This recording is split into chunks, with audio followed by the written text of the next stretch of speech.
And welcome everybody to Get Back. I'm your host, Louis Fletcher. I'm joined by Daniel, who just got off of a coal mine shift, and then I'm joined by Jess, who just got Pretty off of the much. graveyard shift. Pretty much. And Cold pizza. Work pants are still on. shoes still on too. Kind of crazy. Yeah. Diabolical, because you're in the house.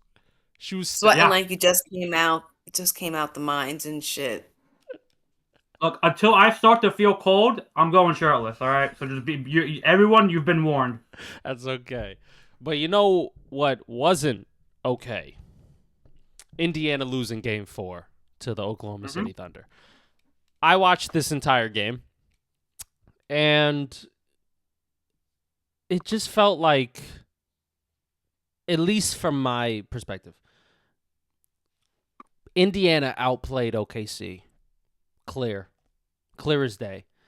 And to be honest, they could have been up by a lot more than what they were at half and what they were into going into the fourth quarter.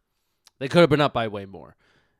Indiana gave OKC a lot of chances to stay in this game, and OKC inevitably took advantage in clutch time when it really mattered. Both teams shot a lot of free throws. Pacers took a lot more threes, hit more threes. OKC led in points in the paint. And it's just, I said it before we started recording, I don't know who they prayed to, but OKC has an angel on their shoulder. Somebody's touching their shoulder and being like, it's going to be okay. We got you. Because how the fuck did they win that game? I'll never understand it. Because I'm sitting in my mind, right? I'm laying on my bed. I'm watching this game. I'm like, holy shit, Indiana's going to win this game. And they're going to go up 3-1. I didn't even think they'd get one game in this series. And they're about to go up 3-1. And then all of a sudden, Indiana starts missing some shots. OKC starts making some good defensive plays. And they kind of did what Indiana does to other teams, where they kind of just have really good ball pressure on defense. They get into passing lanes, get steals, start the running, and then they just hit every shot.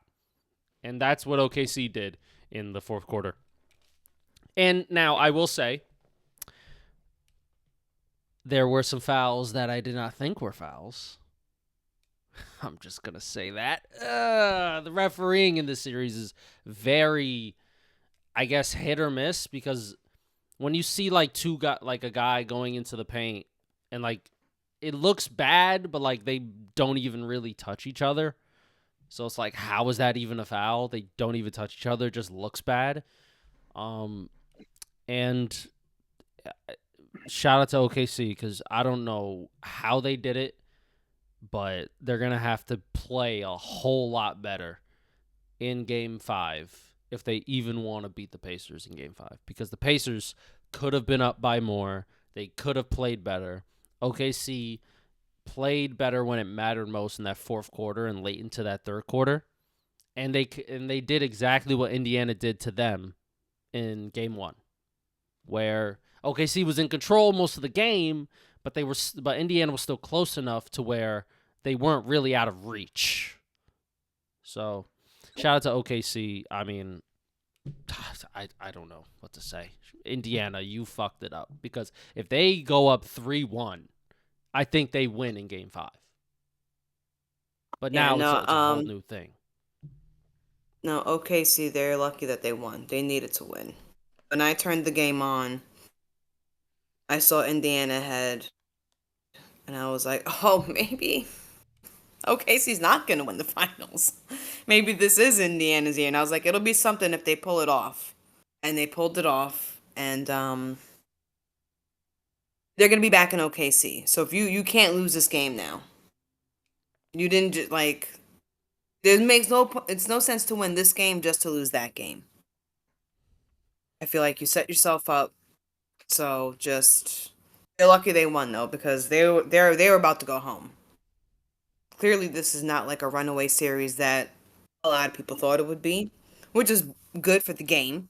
And it's good for the viewership. It's good for the game. It's good for the viewership. OKC. I think it's exactly what the series needed. I like that this is a battle. They're just a dogfight to the death. This is how it should be played. Yeah, and you could say that this was OKC, finally getting their get back. But I like, you felt maybe they were owed a game like this after what happened in game 1 and game 3. And Indiana's gonna have bad nights. They just are. That's who they are. 71 free throw attempts between the two teams is kind of crazy for a final game.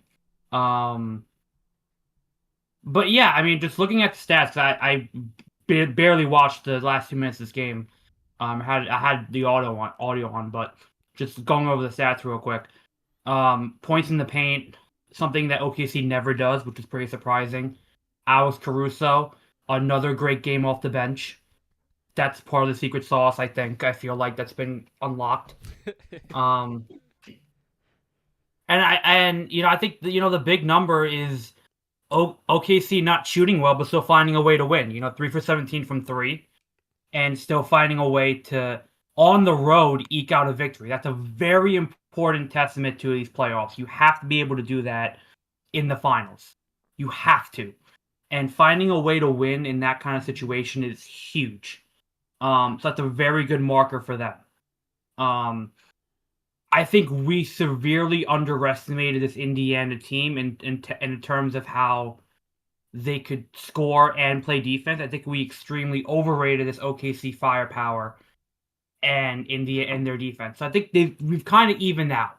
So it really is a dog fight between two teams that have opposing styles that just clash against each other. So it's making for a very fun, entertaining final, but you're getting adjustments now from OKC where they're starting to exploit the paint. They had their whistles in this game, which is what they do really well. And they hit their free throws, which they always do. But Lewis brings up a great point. It's still not consistent enough for OKC that you cannot say that they played a perfect game this series. And you don't know if they will. Indiana just puts too much pressure on them, and they are able to kind of dilute them a little bit. That Lou Dort getting 2 points, not good enough. Jalen Williams had a good game, not good enough. Chet Holmgren had a good game, not good enough. These are your star players, and God bless SGA for carrying this team the way he's been carrying them. But at some point, those three got to step up big time. And Jalen Williams has been better, but Lou Dort and Chet Holmgren have yet to find their stroke and their footing in this series. And Halliburton and the Pacers have been so consistent, and that's what won them game 3-1. So, as much as you could say OKC has the advantage going into Game 5, you don't truly know that because of how inconsistent this team has been in the finals so far. Indiana, you can bank on them getting 120 points every game, 110 points every game, and being in there to the last minute. So, it's an important win for OKC, but it's nothing drastic enough that I say it alters the series. They needed to win it, absolutely, but you still don't feel like this is the OKC team that we've seen throughout the year, and you don't know if we'll get it in this final. So Indiana's still very much in this series, even though they lost this game, because they did play really well.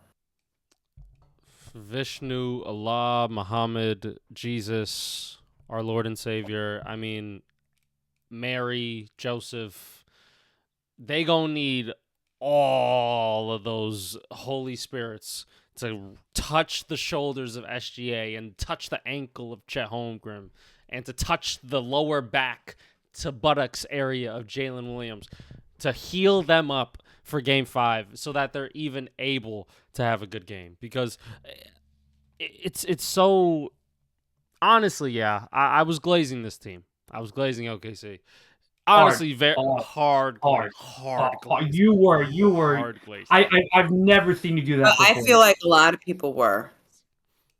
Yeah, and they saw how they ran through those other series. I mean, I don't think I was one of the few who said they had problems. I was glazing. I was absolutely glazing because I truly believe that this team is really good. Like winning 68 games ain't nothing to sniff at. You know what I'm saying? So, but it's. But I think it's safe to say that this may be a Pacers championship.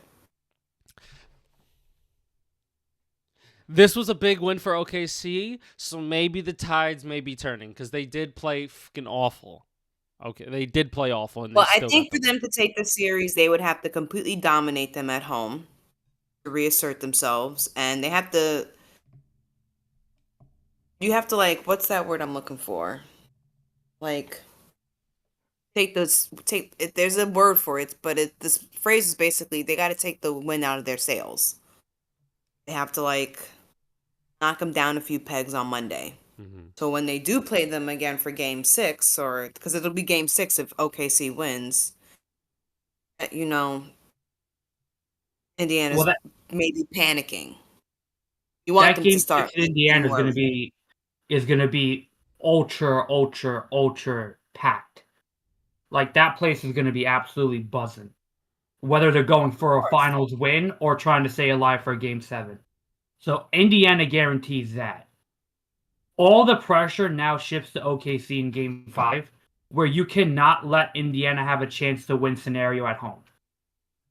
And OKC with pressure so far has done well. They did it in game 2, they did it here in game 4. Can they do it again in game 5? I haven't seen them be consistent enough to say that.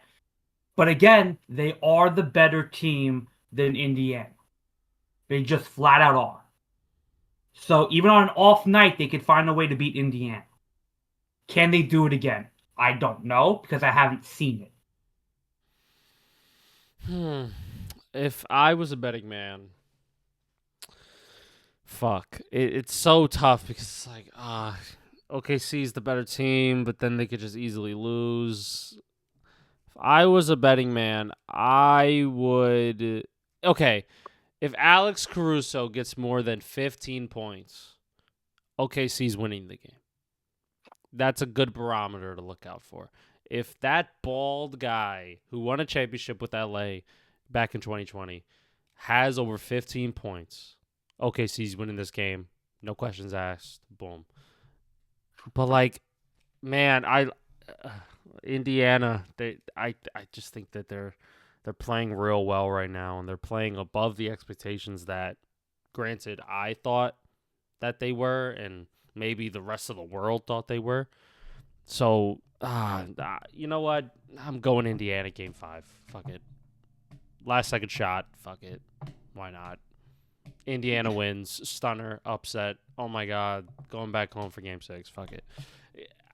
I can't, like, this is what Indiana has done to me. I cannot confidently say that OKC is going to beat them. I can't. I can't anymore. So now I'm thinking OKC, they can easily win. No, excuse me. Indiana can easily win 4 games. They've already won 2. And they should have won this one too, if we're being for real. They should have won this one. So that's my analysis. Daniel, what you think? Never mind. I'll keep it going. I'll keep it going. I got you. And for I like, don't think Daniel heard you. no. He heard me. He was smiling, laughing. Yeah. I think he's trying to But we can't connect. hear him. He's trying to connect his headphones. I think that's what he's trying to do. So this series is going to be real important. Going back to OKC and OKC, that you're right, Jess. They need to establish their dominance. They have to come out and shoot better from 3. What they did in points in the paint was spectacular. What they did get into the free throw line was spectacular. They have to do that at a better rate, and they have to play better defense. And I don't just mean playing better defense in clutch moments. I mean playing better defense throughout the entire game, right? You can't let Indiana score 30 points in multiple quarters. That's just unacceptable, right? You can't turn the ball over as much as you did, right? So looking forward to game 5, I would hope that OKC would take care of those necessary adjustments. And they changed their starting lineup for this one. Isaiah Hardenstein, I felt like, was a good add because it gave them a little bit more, life in the rebounding game. So I do like that. I don't think they go back to Case and Wallace for game 5. So it's going to be very interesting to see, what both of these teams shoot like, because I feel like both of them, we know what's kind of style they're going to play, but are they going to hit their shots? And with OKC, it seems like sometimes they hit their threes, sometimes they don't. They're very wishy-washy when it comes to that. Getting into the paint, they like to do that. It's very fun. It's very good for them. And getting to the line as well. But when it comes down to hitting them threes, I'm not too confident that they could do that at a high level. So they're going to have to prove it to me. Yeah, no, I agree. I need to see more consistency from them, and I need to see. I have to see what I haven't seen from them all year. You know, they've been very solid team. They've been a very really well defensive team that puts pressure on teams. You haven't seen it so far in this final. You know, can they do it? And truthfully, I don't know if they can against Indiana teams. Indiana's offense is just been breaking it down the entire time. So, you don't need to say it needs to be perfect from OKC, but you're at the point now where you have to show what you've been showing the past 9 months, and it hasn't shown up since. So I don't know if we'll get to that point with them. So what do you think's going to happen in Game 5, Daniel? Who do you think wins? Who comes out on top? Who looks good? What do you think? That's how every game of this series starts. Okay, all right. Because like everything tells you to pick OKC. They have the better team. They're at home. They have the more consistent lineup. It's a team that can outscore the Indiana. But every game is such a massive disappointment from them, right? And you haven't seen a consistent thread point where you could say we could build off that, because they haven't. They've either been really good or really bad, or they've struggled, right? There hasn't been a game. There has been 2 games in a row that I've said that's a better team than Indiana. You can't say that. And for Indiana, you just kind of feel like you're waiting for like the other shoe to drop. You feel like this run has to end eventually, but what if it doesn't? What if they just keep continuing to play this way? And the one thing you can bank on Indiana doing is scoring 100 points, 110 points every game. The mind tells you OKC, but the heart tells you Indiana. But my heart's full of hatred for them, so I'm going to say OKC win Game 5. All right, fair enough. Jess, what do you think is going to happen for Game 5 in OKC? What do you think? I think they'll win. I think it'll be a bigger shocker if they lose, because then that'll be it for them. I think they're gonna win because they really. You don't have. For them to lose at home, they'd have to play worse than what they did today. Like, they would have to really be outplayed. They'd have to run out of gas. They can't run out of gas. So they got Saturday, Sunday. Just Sleep. Friday. Get some rest, heal the fuck up, and don't lose at home, because then that's it. It's over for you. Yeah. You're not gonna bounce back from that. Yeah. I truly believe that if they lose Game 5, they get spanked in Game 6, and they just get outclassed, and Indiana wins the chip. So yeah, this. If they lose on Monday, they're not gonna be able to recover. I don't think so. And also they're coming back down, 3-2, going into another person's place that already has momentum of smacking you in your hometown. It's like, all right. And also Indiana, you know what you're getting out of Indiana. You know what you're getting. It's, are you gonna play good? We figured it out. That's the secret sauce for Indiana. Indiana is great. Are you? They really make you doubt yourself. Like, if you're good at basketball, that's how it really feels when you watch Indiana play and you watch other teams play against them, because you think that the Indiana's the worst team, but then they're like, Not really. My trap card. I'm missing threes? What? Wait, that didn't go in? Huh? Then they just start hitting every single shot in the book, and then you're like, Are we ass? Like, wait, what? But I had my hand up. But I was contesting. What? Nah, but he did an underhand, through the legs reverse layup, and it switched. How's that possible? They're so fast. They never run out of gas. How are they running so fast? Oh, it's like That's a a real life talk guy on the anime. bench? Yeah. Son, it's really a real life anime, yo. SGA standing at half court like, oh, how is this even possible? My prophecy has been written with the MVP, but the championship is not in my grasp yet. I have Halliburton in my sights. Wait, he just passed the ball. He never passes the ball. Wait, he got the ball back. He's behind me. How was that possible? I'm in the perfect position.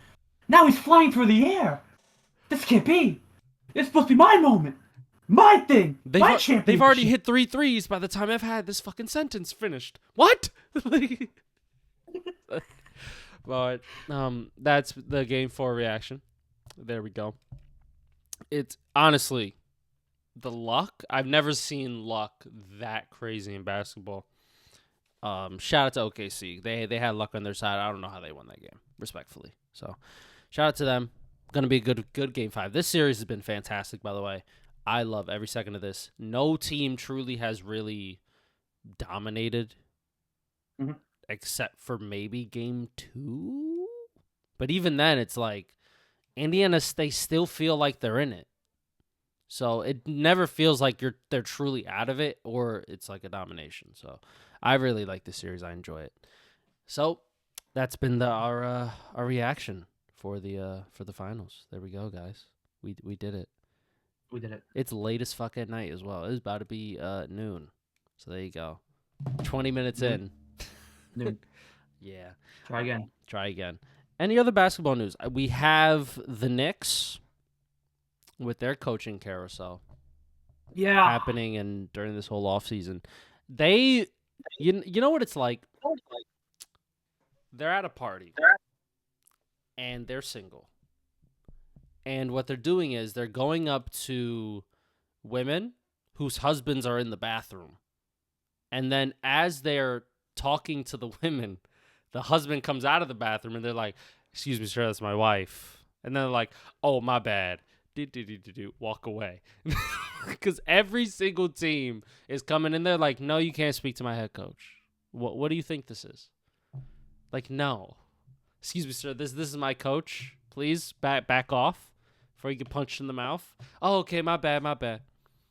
Hey, ma'am, how you doing?" Sir, this is my wife. Please stop doing this." Daniel, how do you feel about this whole strategy they're taking? Because I haven't heard any news that they're actually going after guys who aren't on a team. So I have two things. I think, first of all, I think everybody's blowing this out of proportion. Okay? I feel like they know what they're doing. They know that they're interviewing guys who they could never hire, realistically. But they're going after coaches that they also know have a bit of a hot seat on them a little bit. Jason Kidd, that first overall pick, they have Cooper Flagg. If they are terrible by January, is Dallas, who has been notoriously a hot trigger destination, are they going to let Jason Kidd, ruin his development? So he might be gone. So they're trying to jump that bridge now. Eddie Madoka had a really good season, right? With Houston, made the playoffs, but they choked in the first round. If we get to December and they're shit again, they're not playing well, is he on the hot seat? Then what happens there? What's the relationship between Chris Finch and Anthony Edwards? That's another coach that you could target. And these are coaches that they've requested because they're technically kind of are in a tough position with their teams. So I think as a strategy, it's not bad, but I also think that they want to get those out of the way now and just see what happens, because I genuinely believe this, and I genuinely think this is the truth. They are stalling until the end of the finals where they could actually talk to Mike Malone, right? Because the fact that his name hasn't been mentioned in a coaching talk or a conversation yet is because they're not allowed to, because he's working the finals, and that would be collusion because Indiana's in the finals, right? for whatever reason, relationships, whatever. So I think that's kind of the big thing that's holding everything up. I don't think they're going for a young coach. I don't think they're going for an older coach or retired coach. I think they're going for an experienced guy. They're going for a guy who's been in this league for a while, who knows how to coach stars. It's why they're going after Billy Donovan. It's why they're going after Chris Finch. It's why they're going after Jason Kidd. They're either experienced head coaches.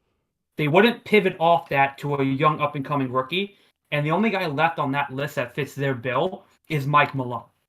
So I think everybody's blowing this, oh, what are they doing? They're being stupid. They don't have a plan.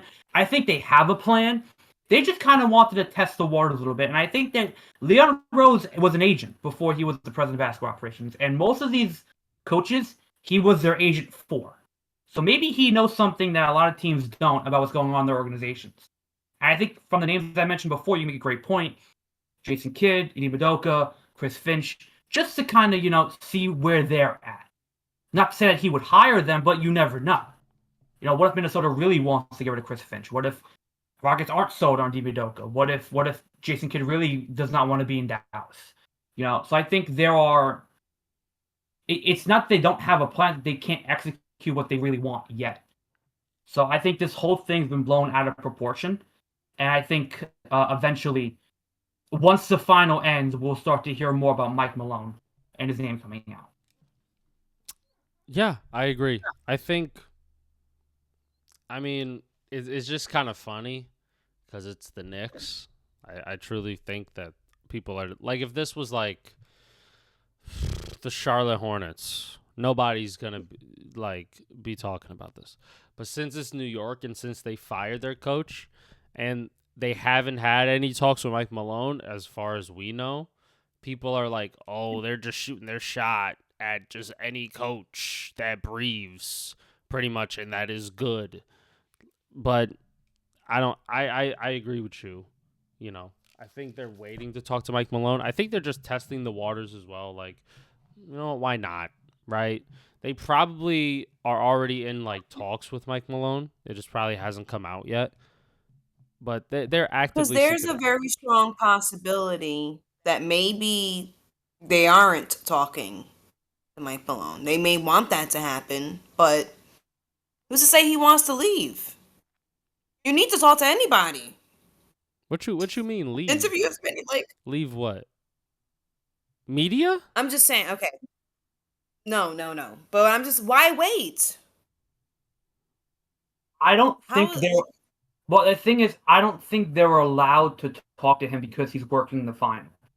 And I think that would be because I remember James Dolan was still suing the NBA after what happened, and they got for the Toronto whole thing as well, right? So the Knicks and the NBA aren't on good terms right now. So the NBA is looking for any little thing they can get if the Knicks do anything wrong in their collusion talks to strike down the Knicks. Right, so they are going to wait, and they are going to make sure they do this in the proper channels. So while they bide their time, hey, let's just see what happens here. Let's see what happens there. You cast a wide net. I think they know what they're going for. And Leon Rose and the Knicks front office are not idiots. They know what they're doing. They know what they're asking for. And while it may come off as idiotic, maybe there's something there that maybe they could build on later in the future. Or maybe down the line, if that coach becomes available, they can hire him. But is that truly collusion? Because it's collusion in the Mike Malone sense because the Knicks just played Indiana, and Mike Malone probably has a good relationship with both Rick Carlisle and the OKC head coach. So there might be something there that, hey, the Knicks pass along this information, and Mike Malone, who was probably good buddies with the coaches, passes along to somebody else. That's what the NBA could trigger off, because what the NBA does, at any little bit of talk will trigger the NBA off. That's how their off seasons they are, and how big their collusion talk is. But I genuinely think they are waiting. So dumb. It is, but they are. I think because you would have heard Mike Malone's name out there. You would have. There's no way that out of all the names going around right now, the fact that his hasn't been spoken yet is very weird because you think it would be spoken about now. Yeah, but that's but I honestly, because maybe they may not. I mean, Maybe they're not as high. there's no reason for it not to be talked about it. Like why? That just doesn't make. I feel like the only other possibility is that he probably straight up already told them I'm not interested. So I'm not gonna give you an interview. Like, and it's Look, hard to be not interested in the job like that. But it's like, why can't his name at least be mentioned? Like, and you're the only one mentioning it. Like, we're the only ones mentioned. That's just, I don't know. But I think either way, as an organization, you just can't wait on one person. You need to interview people, even if you know they're long shots and not going to happen. You need to like do a search because the guy you're aiming for may not come. So you need to be smart and just interview whoever's available, whoever's willing to take the interview. You don't have to hire these people, but you just can't be like, yeah, we're just gonna wait. No. I'm gonna slightly disagree with you on that because I do think that what you're saying is true and it does apply to a lot of teams. But I feel like with this Nick team, you can kind of wait it out a little bit more because you have your stars in place. You're not looking to develop young talent. You don't need them for a summer league at all. You can have a rookie coach for summer league. That's not a big deal. And you want to bring in a guy with experience who knows what he's doing right away, right? So you have the time to kind of focus on your coach now and go into your off season, and because I don't think this is going to be a massive roster tweak from the Knicks. Maybe a couple pieces here and there, but they're not going to go big fish hunting.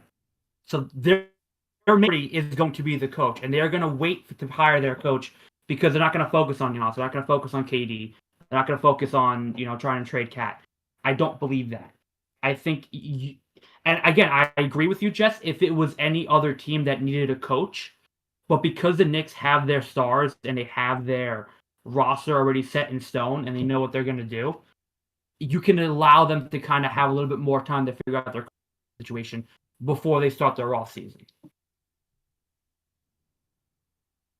I mean, if they're really interested in Mike Malone, then he needs to be hired in 2 weeks. He's not hired within 2 weeks of right now, then you're not going into the off season with good vibes here.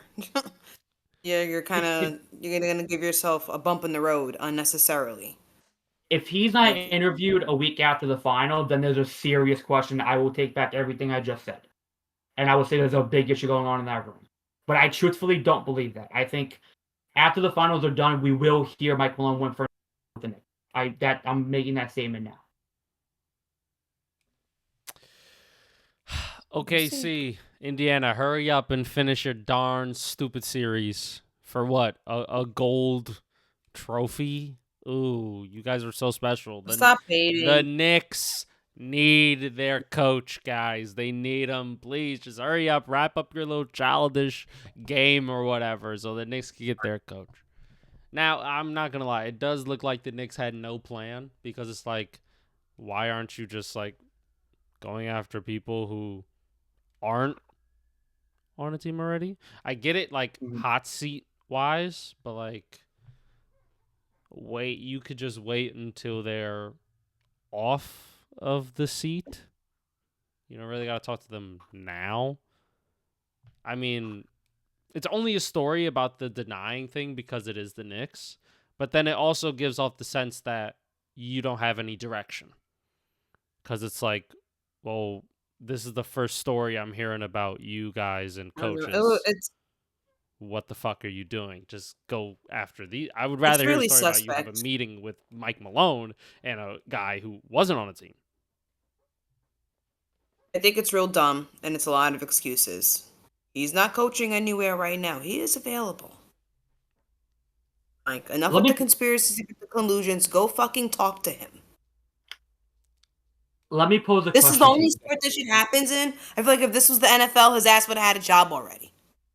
He would have had 7 interviews already. What is up with the delay? He's been out like they like he got fired before the playoffs, so he's been out of like there is like this is bullshit with the like I don't know. Maybe, like I said, maybe there's a chance he is not interested. Let me pose a question to you guys. Mhm. What sounds better in the media? The fact that the Knicks tried to interview experienced coaches, or the fact that they didn't interview any coaches the past 2 weeks?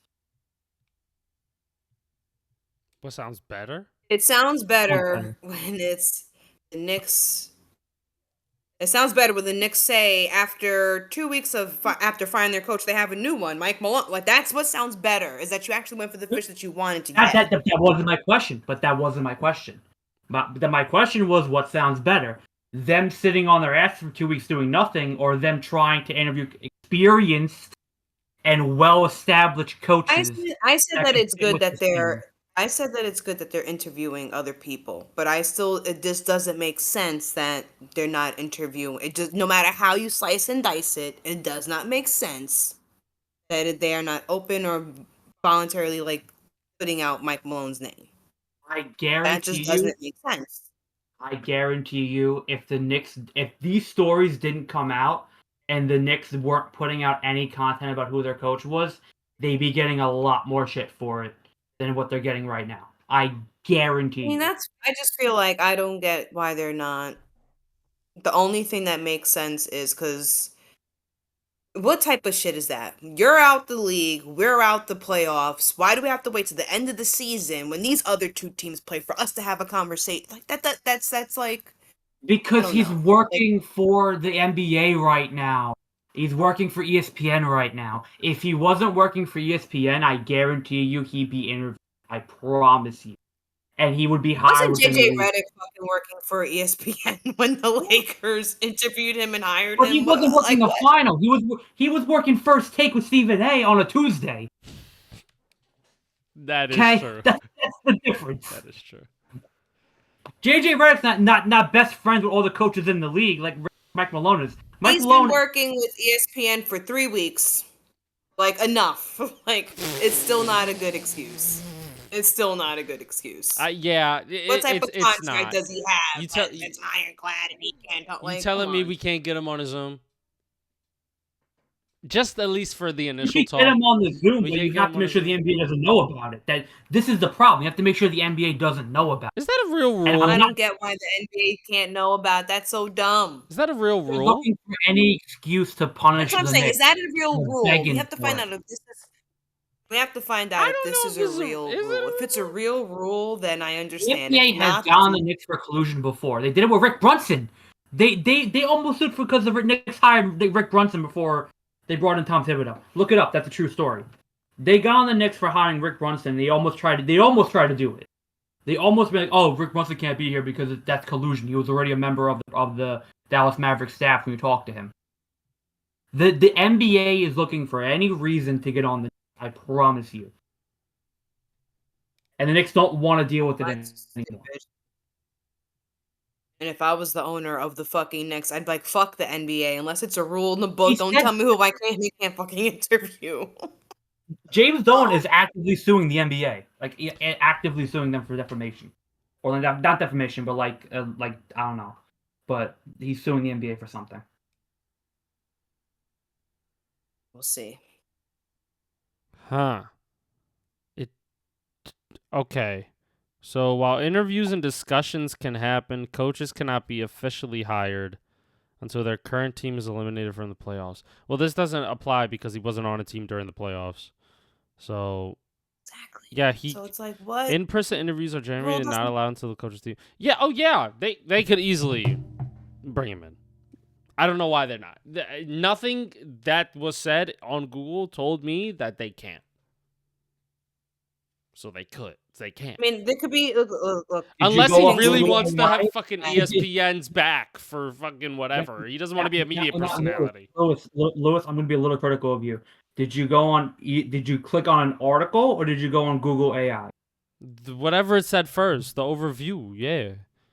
That's what it is. Like, what do you think? Like, But the AI is pulling it from the NBA policy. Yeah, like They're pulling the information from they're somewhere. literally telling me. In an actual article before we read off an AI generated Now I will thing. say the only thing probably about Listen, AI is not all wrong. That's why it's so popular. Yeah. It's pulling information. It's not creating this information. It's pulling the information from somewhere. Also, like I think that's probably true. You could talk to a coach that's not on a team. If you're already out of the playoffs, your season's over. First of all, he's not a coach because he doesn't have a team to coach. He's just an individual right now He's who's just the guy. can coach. He's a Jag. He's just the guy. Not disagreeing, but I could see a reason and a path of how the NBA could skew this. And I think the Knicks are just doing their due diligence and they're gonna wait because they have the liberty to do. I think they know who their guy is. They're just gonna wait it out. Or it'll be different if Mike Malone personally probably told teams like, listen, I want to do the finals right now. Then afterwards, I'll have like interviews and stuff, and we could talk about stuff later. That's different because it's him. It's not the NBA being like, you can't do that because the NBA is not. So it's probably him. Maybe having like, I don't know, what do you call it? Like good, like etiquette? I don't know. You don't want to wait too long. And you better hope that it's maybe just him telling teams, not right now, because if another team tomorrow fires their coach and interviews his ass and he says yes to that, like I will say this. musical chairs here. Like, you have to grab it when you got it, like when you can. I don't know. Yeah, it looks He's a bit too much strange. of a commodity. I will say this. Mike Malone won't disrespect the Knicks if they ask for him because his father was a longtime assistant coach on the Knicks and he was around those 90 teams, those early 2000 teams. And his former agent, Mike Malone's former agent, is Leon Rose. Well, time will tell. We'll see what they do in 2 weeks or in a week. They need to have, if it's really all about the finals, the minute the finals game is over, the next morning, we need to hear that they're having an interview. Like, there should be no time wasted. Michael needs to be on whether he's flying from OKC or Indiana, his next plane better be to New York. Or he better have Wi-Fi on the jet. If he's interested. Who wouldn't be interested in the Knicks job? Like, honestly. You'd be surprised. It's the best job you're gonna get. Probably a lot of fucking people. You'd be surprised. I disagree. You'd be surprised. I'm sure he would love it, but I don't know. I just feel like, why wouldn't you want to? It's the Knicks. They're on a run right now. Why wouldn't you take that job? Like, why wouldn't you take that interview? Why would you say no to that? Unless you're really not, like, feeling it. And that's what I'm saying. I think this is going to come down to Leon Rose. I think he's going to allow Mike Malone to finish the finals. Hopefully it's that. Because if it's not, what the fuck are you waiting on? Yeah. So, we'll see. We want to talk some NFL? Yeah. Do we want to talk about Antonio Brown having a warrant or Shemar Stewart? Is it just me, or is this very quiet? I haven't seen this talk just recently heard about this, him having a warrant for his arrest for a murder charge. I watched attempted murder charge. No, attempted murder. It was from a month ago. If I'm remembering from the article, it's from. I should probably read the article while I'm doing this. He was detained by police after gunshots were fired at a boxing event. Yeah, that was it. Huh. So he was fighting with several people on a video posted to social media, and then gunshots were heard after. So it's not a clear indication that he did anything. It's just that he was like fighting with people before that happened. And then after that altercation happened, gunshots happened. So I guess they're taking him in for questioning? I guess. If my mind stems correctly. He says, I was jumped by multiple individuals who tried to steal my jewelry and cause physical harm to me. Contrary to some video circulating, police temporarily detained me until they received my side of the story, and then they released me. I went home that night and was not arrested. Okay. According to the warrant, witnesses told police officers that Brown was the shooter. Oh. And 2 shell casings were found at the scene. Brown was unarmed at the time he was detained, but the man he allegedly punched during the altercation told police that Brown began to run toward him with a firearm after the fight had already been broken up and shot at him twice. Huh. Wait, so he shot. Well, wait, someone died. It's attempted, so nobody died. Attempted. Okay. So the guy who Antonio Brown had an altercation with before the shooting happened, he's saying that they had the altercation and then he ran at him with a gun and then shot twice, but nothing hit him. But the police report says that he was detained. So now it's a matter if they can prove whether he had the gun on him or not. So the reason why we're not talking about it is it's a complex story that we don't know the full details to yet. Right. Well, he's also kind of like he's gone into like chaotic irrelevancy since he left the league. He's kind of like turned himself into like a laughing stock. I know he thinks he's cool and he's like Donald Trump's buddy and like he thinks he's funny and stuff, but it's just like, bro, I don't know. I always feel like people think people are laughing with them, not realizing people are laughing at them. Like, and a lot of his antics, it's just, I don't know. I'm not surprised, in all honesty, that he's caught up in some shit like this. I hope to God it's not true. I hope he didn't really try to shoot someone. And I hope his lawyers can prove that that's not what happened.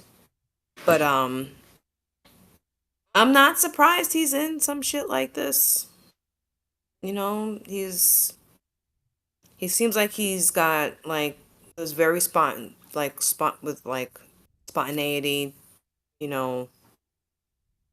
offbeat, doesn't give a fuck, no filter, YOLO, say what I want, do what I want, and damn the consequences, fuck everyone else, fuck how I look, fuck my reputation, fuck my legacy, just I'm bad as hell and I do what I want. You guys ever watch South Park?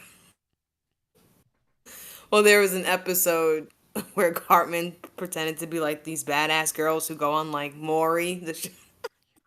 I'm bad as hell. I do what I want. Like that's Antonio Brown. Like I'm bad as hell. I do it. Like, and now you're fucking got a attempted murder charge, bro.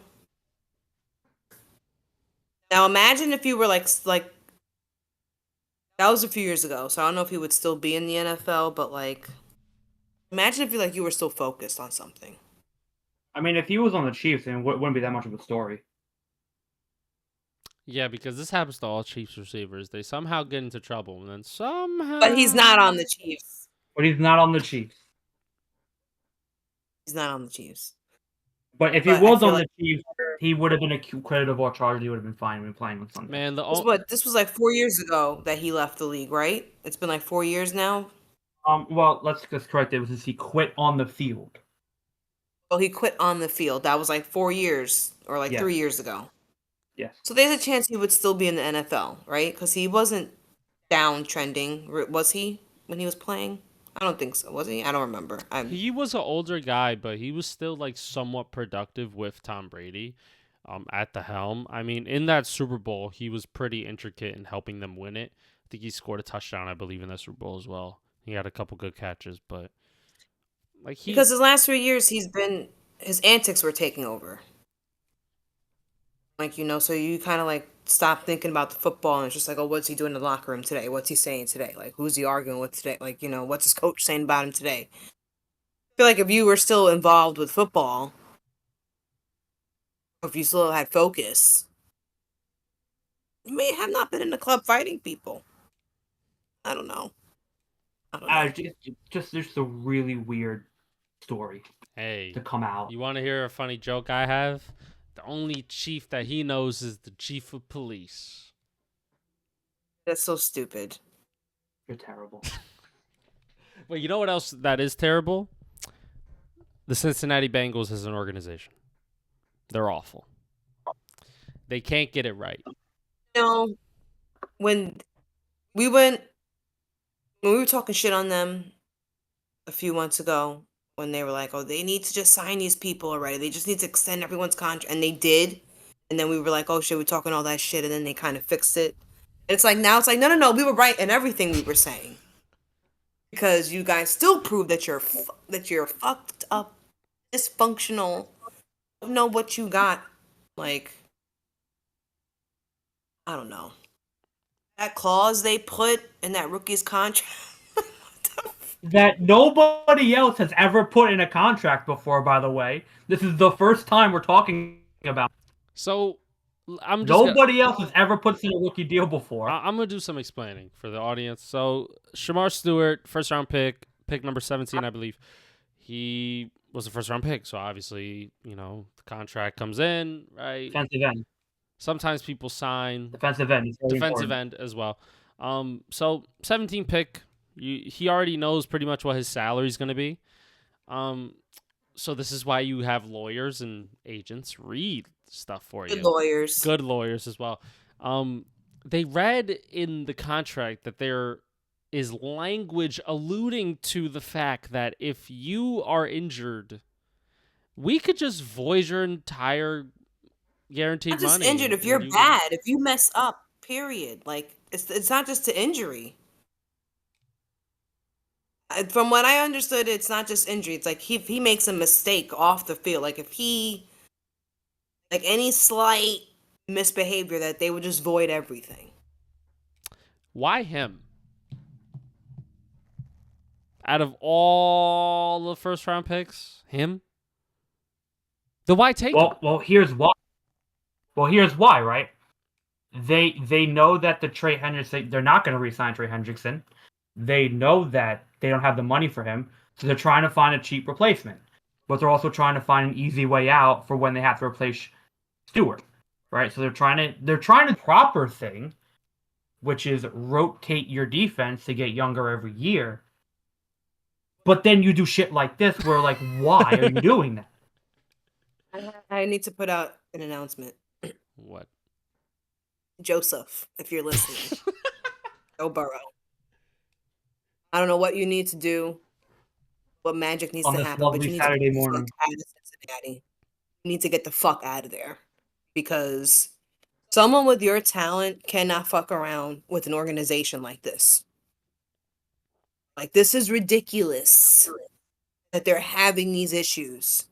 Because of this organization, you're already on the road to missing a third playoff run. Like, this is not a good organization for someone with that level of talent. This is not just for Joe. This is for Jamar. This is for everyone on the Bengals. Get the fuck out that building. Because it may not look as ugly as some other organizations, but clearly they don't act on good faith. They really don't. That other contract they gave to someone a few months ago, I forgot who it was, and it has all these like small loophole, like he was I forgot which one it was. They gave him all the money that he wanted, but they pretty much can not pay him that if they didn't want to. Oh, was it T. It's Higgins? like tons of like loopholes. Huh? Was it T. Higgins? Was it him? No, it was someone else. I didn't hear about them. He wanted that anybody Myles else. Garrett money. Trey Hendrickson? They signed. No. Maybe it was Jamar T. Higgins. Chase. Jamar Chase? No, they gave Jamar Chase a good contract. Oh, that's the one thing they did right. Thank the Lord. But now he's It was the other receiver. Oh, T. Higgins. Okay, so then yeah, remember we said his contract was not that great. Yeah, well, it could have been better. Pretty much after No, it should be better. Pretty much after like this year, they could just cut ties and be like, well, they front load the fuck out of it, and then at the end of it, you make pretty much nothing for what you're valued at. Yeah, I feel like this is not a good sign. And this, and I don't know, they're a little outdated in that building because this is not just like a regular rookie from like 5 years ago. These rookies today, they're coming in a bit more experienced with these NIL deals from the schools. Like he already got paid. He's not new to this. Like he knows what a contract looks like. He clearly had good people do his last one for the school because he knew exactly what was happening with this one. And you see how calm, cool, and collected he is. He's not bashing the organization. He just straight up said, like, this is what I saw. I don't like it. I don't know what this is about. Like, like, I don't get it. And I just, why would you try and pull that off? Like, you're still thinking these are desperate kids coming into the NFL. They're not desperate no more. They're millionaires. They make more than you. Some of them are going to make more than you. Yeah. They're going to make more in NIL than they are going to be their first rookie contract in all 4 years. So it's like, why are you trying to play them like there's like you have to you have to get with the program. Like you have an elite quarterback, not a good quarterback, an elite quarterback, and you're not doing everything you can to make sure he has everything he needs going into September. Everyone on the roster, everyone paid, like as many people paid properly. We're all cohesive. We cannot have a repeat of the last year. And you're not giving him that benefit at all. You're not giving that to him. So it's just like, Joe, hightail it out of there as quick as you can. Yeah. Now there is a way that Shemar Stewart doesn't have to play for the Bengals. So what they're saying is that he could just opt out, not play this year, and then he can re-enter next year's draft. I believe so.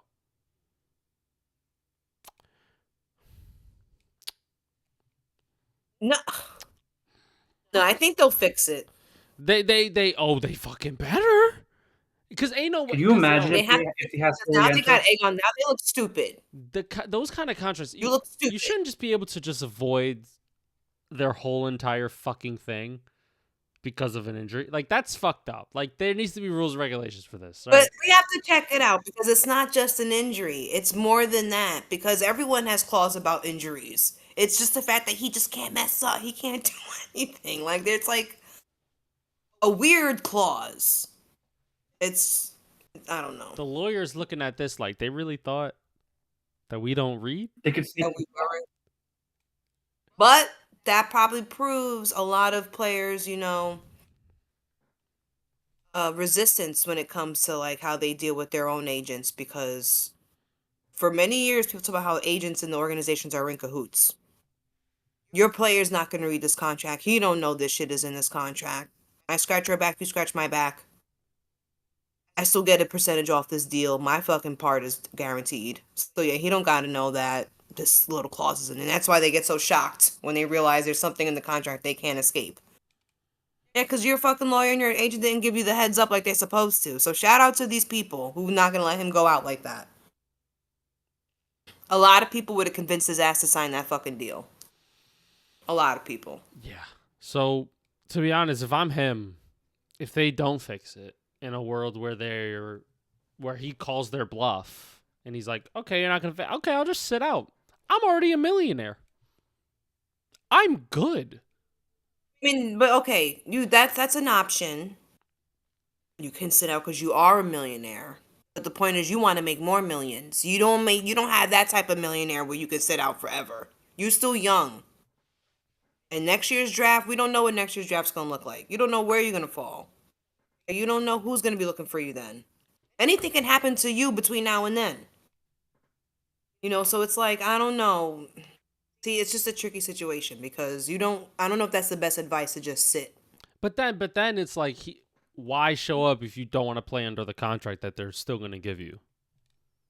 So then it's like that's. I think the only resolution is that they have to fix the contract. You have to change that language. But they just take the clause out, and if you don't want him anymore, you just trade him. Then that's the next thing. If you really don't want him, just trade him.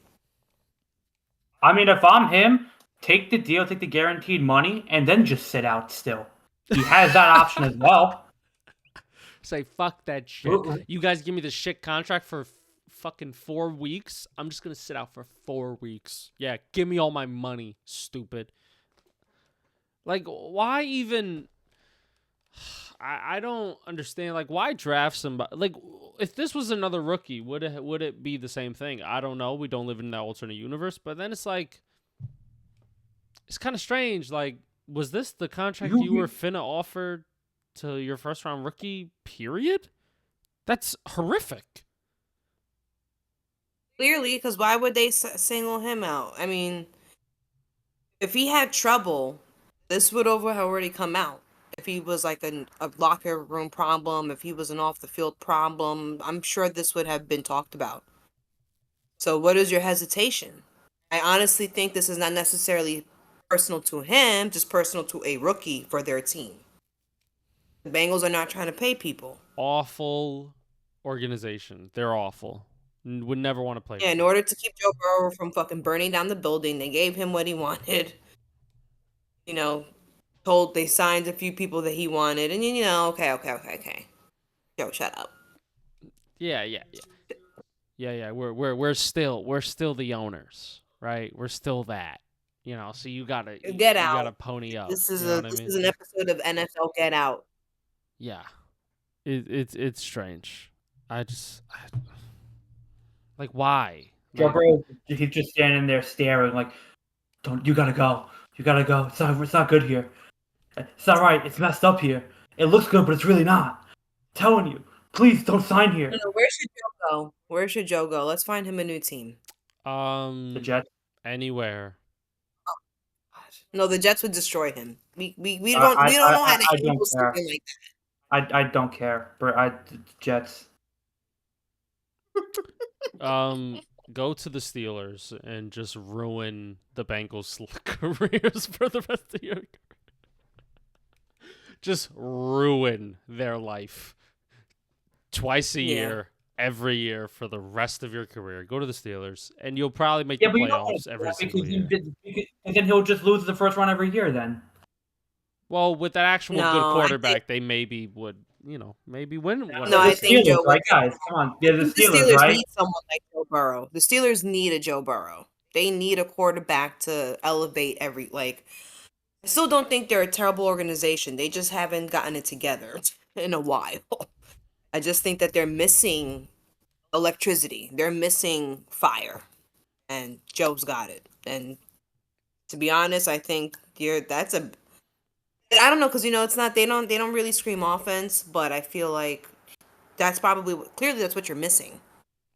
You're missing a fucking offense. So I think, Tomlin needs to start, I don't know, hooting and colluding and being Hey. You only got Aaron for a year. They got Aaron. Ugh. Maybe there's Hey. They don't have money for something like Joe Burrow. They don't have that type. I don't think they have that type of. I mean, all they need to do is sign T.J. Watt and just wait for Joe Burrow's contract to run out. They just got to stall quarterbacks. They've been doing that since Roethlisberger. They just got to keep stalling quarterbacks. Yeah. So we have other contract things. This time it pertains to the Jets. Sauce Gardner, star corner for the Jets, is waiting for a new deal. Jet fans. But he's not sitting out minicamp. He's made it a point to be at minicamp. Well, he's still getting paid. He's still under his rookie contract, isn't he? Yes. Yeah, I mean, it makes sense for him to be at fucking. He better be at fucking minicamp. And you know what? That's where you're supposed to be. You don't have to be at minicamp, but he's making it a point to be at minicamp. And you know what? That's a top 5 rookie contract. Top 5 pick rookie contract. That motherfucker makes good money. Could be more, but he makes good money. Didn't they take the 5th-year option for him? Yeah, I think they did it for both him and Garrett Wilson. Yeah, and he just wants a brand new contract altogether. Mm-hmm. I mean, yeah, I think the Jets should do it.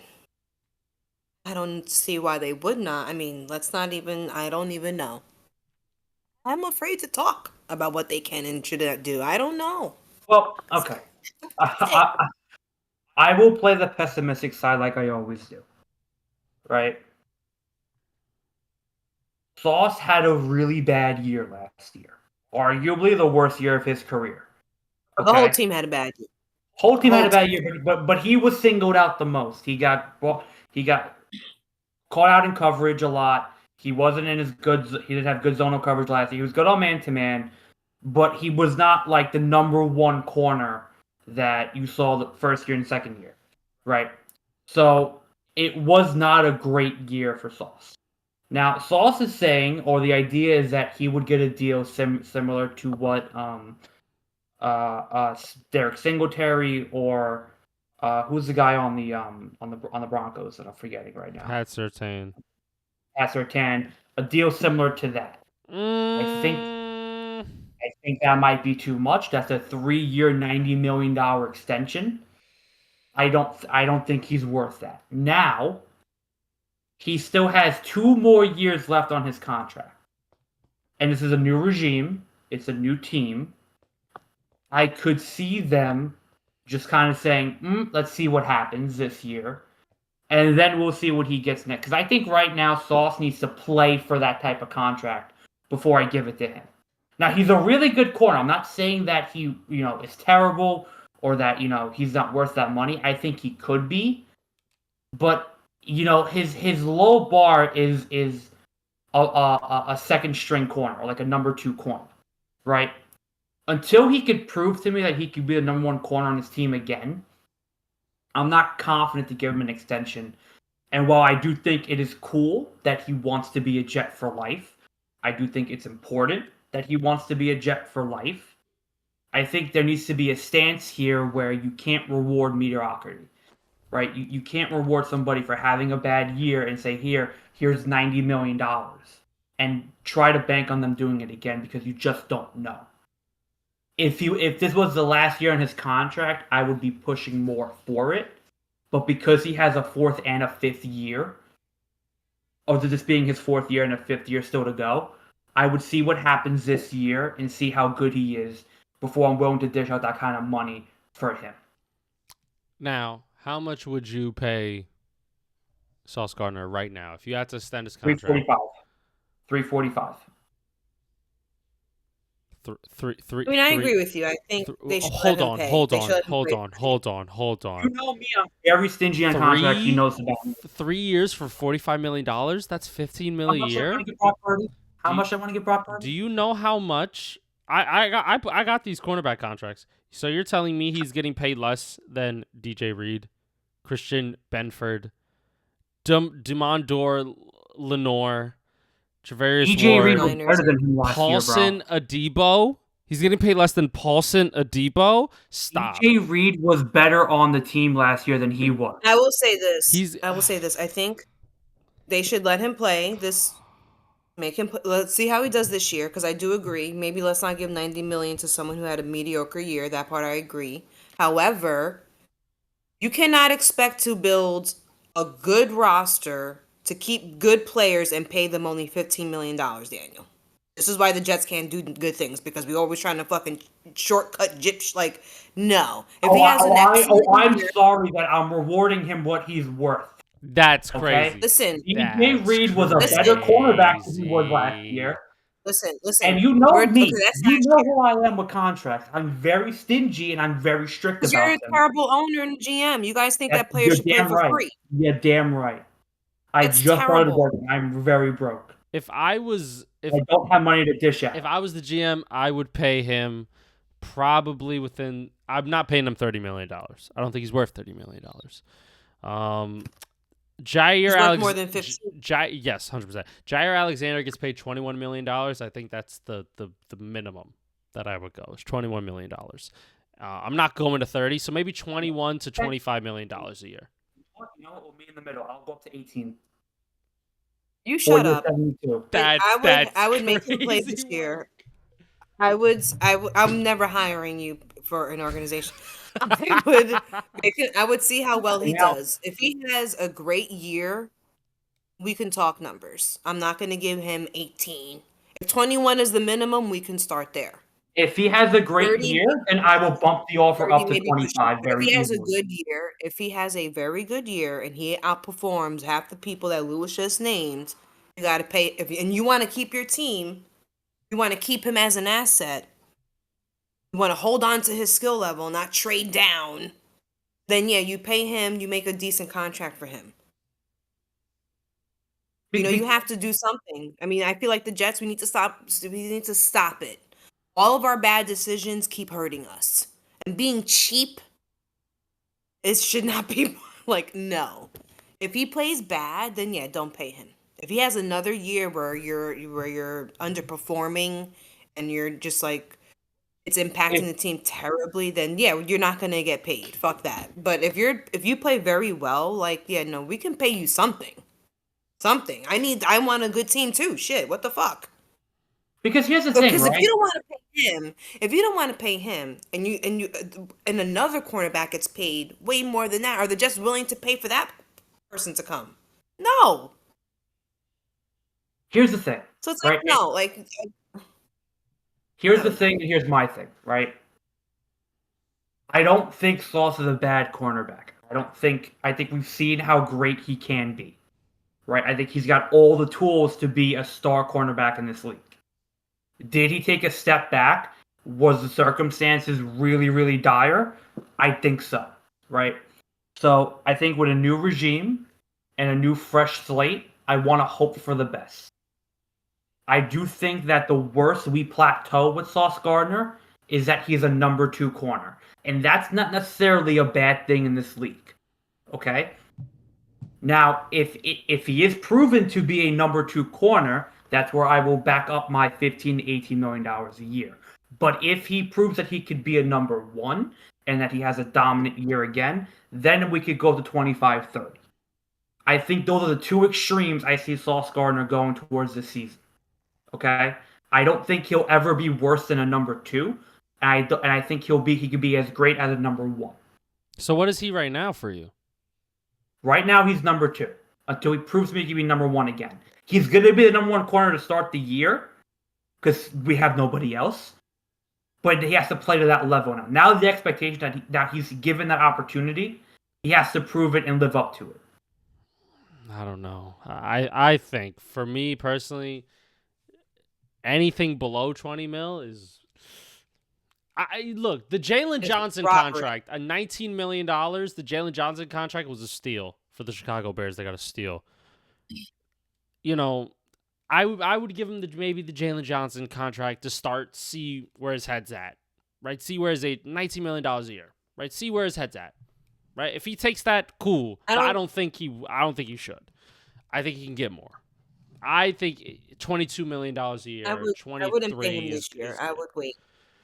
And Yeah, that's fair. I'm with Jess. I would wait. And you know what? I think that's going to be the stance with a lot of guys on this team.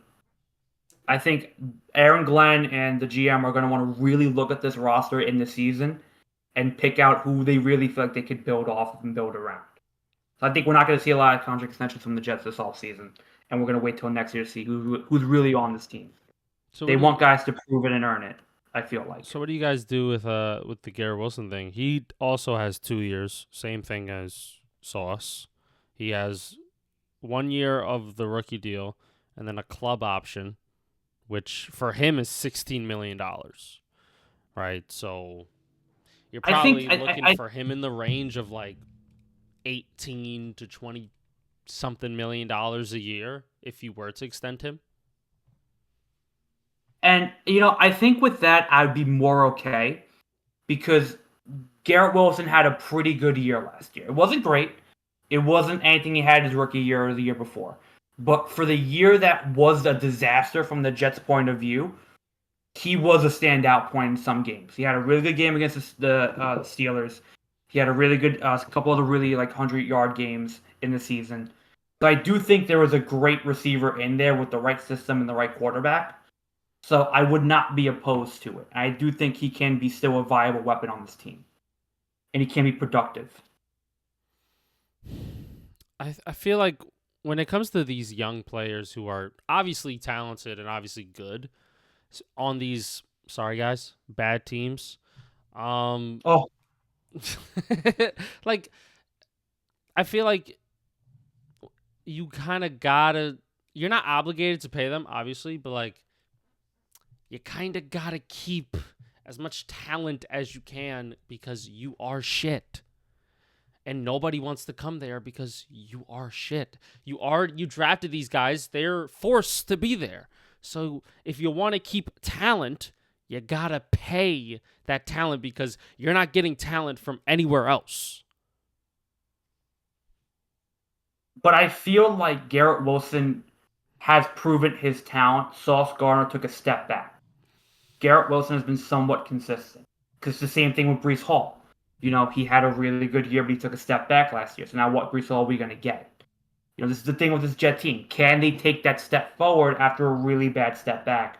Or are they going to continue to be mediocre? Well, I think a lot of that's going to come down to the new coach. Are you going to make these players better than what they were last year? Yeah. Or like, I feel like they'll do better if this coach is truly better. Like, I mean, I think a lot of it has to do with, the new regime ahead. I think because the whole team was bad. Some people played okay, and Rodgers got better towards the end, but as a whole, they did not. So yeah, we keep saying, well, he didn't have a good year. He didn't have, yeah, no one had a good year. And I feel like next year, this season coming, a lot of that depends, though, this time, a lot of that is going to absolutely depend on what Aaron Glenn does. How do you prepare this team better? And when Sunday comes, they're coming out the fucking tunnel on fire. When the game starts, they're on fire instead of just standing on this, like, looking dead to the world. No gas, no nothing. So I feel like a lot of this is Aaron Glenn. I want to see how he gets these boys together. Because if you do have a repeat of last year, then it's like, what the fuck? What are we going to do? Cut them all. Release them. At that point, yeah. And I think that's what the year is going to be. It's going to be, it's not going to be focused on winning. It's going to be, okay, where's our talent? Where can we build off of? And where can we succeed next year? And who are we keeping to build this team around? And if Sauce has a good year, if Garrett has a great year, if, Brees Hall has a bounce back year, pay them all. Because that's your core right there, and you got to keep that together. But if they're not stepping up and they're struggling and they're not consistent, they got to be paid like that. I'm not saying you have to get rid of them, but you have to pay. You can't overpay them now, even though they are your talent and they are your homegrown, your stars, whatever you want to call it. You cannot allow yourself to overpay for them and overreach for them if they're going to be mediocre, because that's going to extend to your whole team. No, you don't have to overpay, but you still got to pay something. You don't want to underpay. Right. But I think you have to take a hard stance on what your price point is. You can't give a discount, and you can't give this only if they have a bad year. Like, you can't give a discount, you can't give a little courtesy. You have to at least establish, okay, you were worth this much because you played like this. And that's it. If they play well, you get more. If you play less, you get less. That's just end of story. That's just how it has to be in the NFL. Unless you're a quarterback. If you're a quarterback, you get whatever the fuck you ask for. I feel like they're in one of these weird situations because they have Justin Fields for 2 years, right? And they're not really fully committed to him for long term, right? It's only for a 2-year contract. So they're going to be in a situation where if they are bad, they can draft a rookie QB and potentially have enough money to pay a lot of skill positions, pay a lot of premier talent. And when NFL teams have money, i.e. the Patriots, you are a favorable destination to be at because why? That cheddar. Players know you have money to give them, and you're going to overpay them a little bit, maybe to what fans would not pay them, for you to get more talent into the room, and you're hoping for them to play somewhat close to it. If I was them, I wouldn't pay Sauce Gardner $30 million. I wouldn't pay him $25 million. I think somewhere in the range of 20 to 23. Like whatever Jair Alexander got from Green Bay, which was 21. Money. fantastic. Garrett Wilson, he'll probably ask for 20, maybe 21. Well, maybe 2. it would be smart if maybe they would probably give them those contracts now, because if you do take the option where it's like, well, I'll wait next year, they're just going to be more expensive, especially if they are good. 'Cause who knows what those other receivers and those other cornerbacks are going to be signing on their new contracts. So it's like, if you want to avoid shoving out 30 million for Garrett Wilson next year, maybe pay him the 25 now. Maybe pay him the 22 now. Like, if you don't want to pay Sauce, if he has an excellent year and he's asking for 30 million, you don't have to pay 30 million. You can pay him 23 now if he'll take it. Yeah. And also the salary cap's going to go up, so you guys are already going to have more money.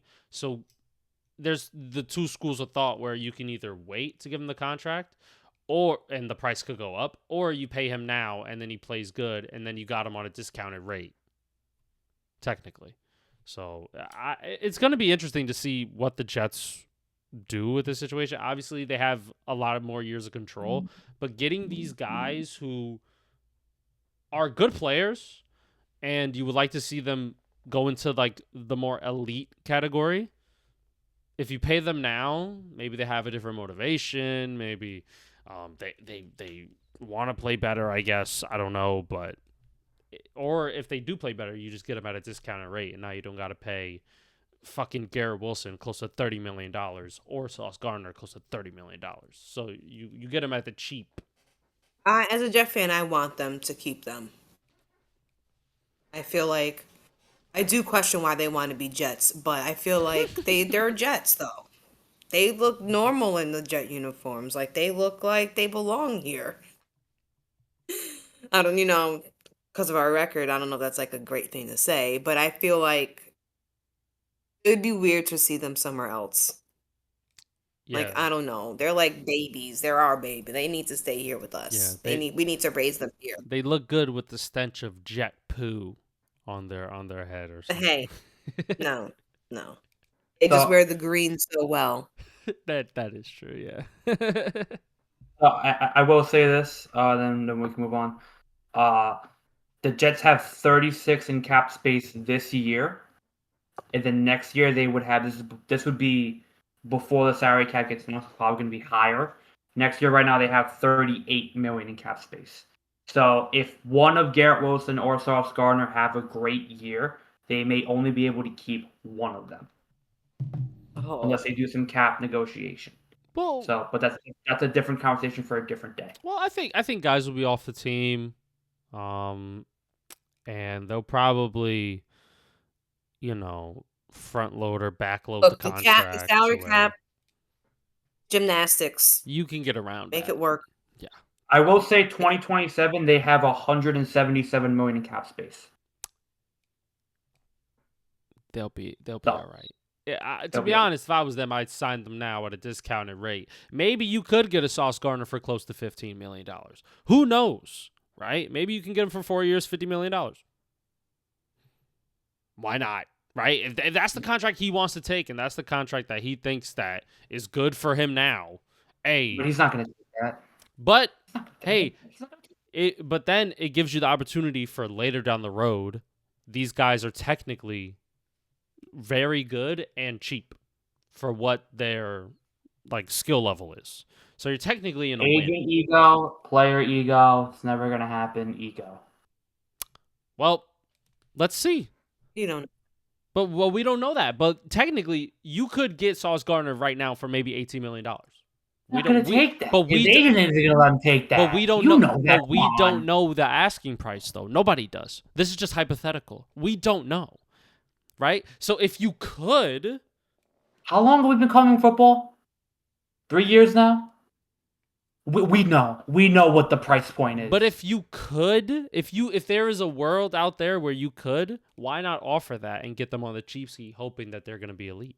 Because they're already good players. Then I think they're worth that money anyway. Right? So if you're the Jets now, you start those conversations now about what are you worth now? Just to see where their head's at, right? And then, if they think that contract's good, well, slip them a little bit. Slip them the contract, see if they'll sign. Who knows? maybe they think that that's fair. Maybe they like Aaron Glenn a lot, and they're like, fuck it, I want to play for him. I'll take a little discount, right? Well, that's what I'm saying. A lot of this really depends on how well they connect with him. Because if they're ready to run through a wall for him, maybe they will take the cut. Maybe they will sign. Maybe they do have hope. Because even if you sign them cheap and they're maybe not happy about it on the inside, I think they'll still perform because they know they can get money somewhere else then.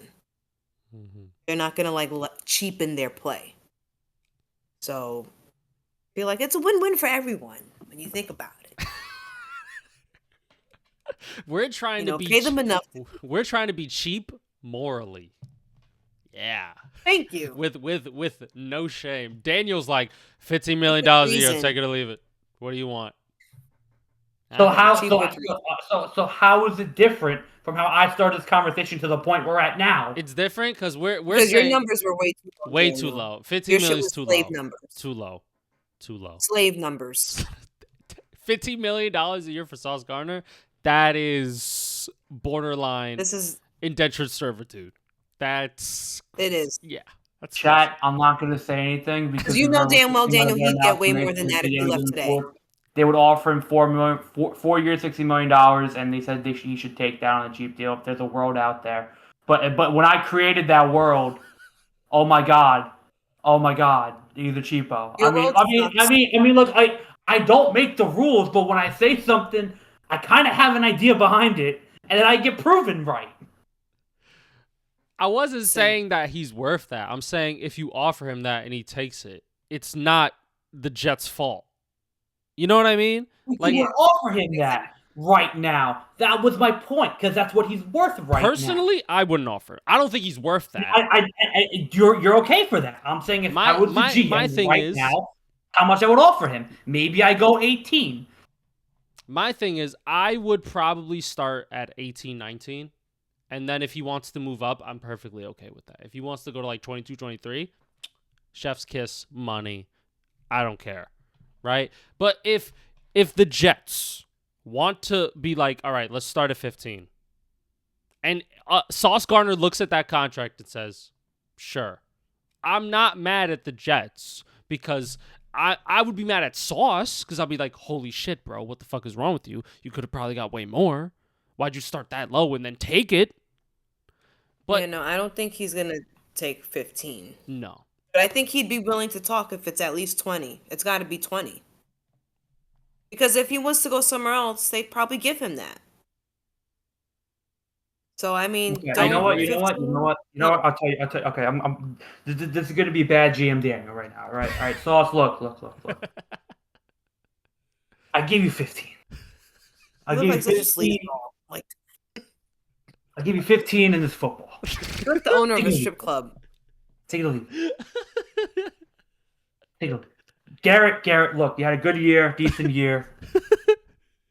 18 million. I think that's what you're worth. Breece Hall, you had a bad year. We like Brennan Allen, but we want you on this team. 2 years, $8 million. Take it or leave it. What do you say? I think that's reasonable. Nah, the Breece Hall one is diabolical, so that's so funny. Yo, son. Yo, Breece Hall. $3 million a year. What do you say? Hey. We work union now. Okay, we gotta pay union dues. Okay, can't spread the wealth anymore. All right, sorry. Holy shit, dude. If I had a hard hat, I'd wear it, and I would do that character. If I had a hard hat, it'd be perfect. Dude. Well, you know who's gonna need a hard hat? The people who are gonna build up the new Tom Brady statue. Oh god. Moving on. Finally getting a statue. God bless him. I mean, took him fucking long enough. Once he left the organization, he should have had the statue up. But you win 6 fucking Super Bowls, you better have a fucking statue up there. I don't give a fuck who you are. I'm checking the article now. Correct me if I'm wrong, but isn't it just going to be at their training camp facility and not in front of the stadium? That's disrespectful. That is disrespect. If that's true, that's disrespect. Let me read the article first, and then I'll get back to you. If that what you just said. Okay, it's outside Gillette Stadium. Thank you, We're good. Jesus. We're good. Thank We're good. you so much, because I swear to you, that would be the most disrespectful thing I've ever seen in my entire life. You put Tom Brady's fucking statue outside of a practice facility? Practice?